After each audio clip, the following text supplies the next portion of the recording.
আসসালামু আলাইকুম। ডক্টর টিপসের পক্ষ থেকে আপনাদের সবাইকে স্বাগতম।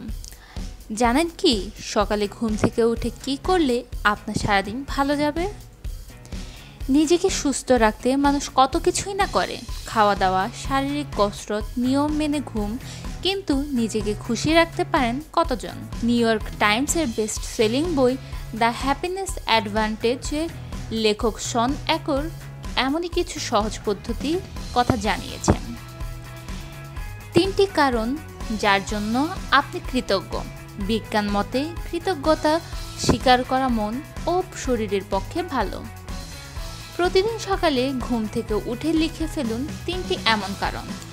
টানা 21 দিন এই পদ্ধতি মেনে চললে তা ব্রেনকে অনেক বেশি পজিটিভ ও অপটিমিস্টিক করে বলে জানিয়েছেন লেখক শন অ্যাকর।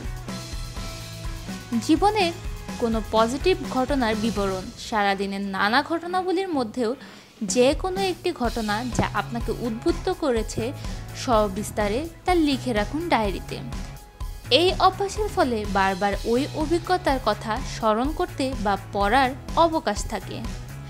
শ্বাস সঞ্চালক, ভোরের আবহাওয়া স্নিগ্ধ থাকে, তখন মেডিটেশন করাটা শরীরের পক্ষে খুবই কার্যকরী।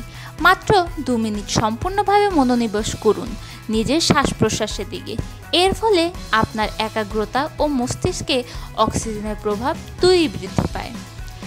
কোনো আত্মীয় বা বন্ধুকে ভালো কিছু লেখা লেখক শন অ্যাকরের এটি সবথেকে প্রিয় পন্থা। তার মতে, আমাকে কেউ কিছু ভালো বললে যেমন আমার মন ভালো হয়ে যায়, তেমনি আমার কোনো ভালো মন্তব্য অন্য কেউ খুশি দিতে পারে। 15 মিনিট অল্প কসরত, বাড়ির পাশের মাঠ বা পার্কে হাঁটা বা ঘরের ভেতরেই অল্প বিস্তর হাত পা চালানো। চাইলে মিউজিক চালিয়ে একটু অ্যারোবিক্সও করতে পারেন। শুধু শরীর নয়, এমন অভ্যাসের ফলে মনও ভালো থাকে। নিজেকে বলতে পারবেন, আমার দিন শুরু হয় পজিটিভ অ্যাক্টিভিটি দিয়ে। ডক্টর টিপসের সমস্ত আপডেট পেতে এখনই আমাদের চ্যানেল সাবস্ক্রাইব করুন।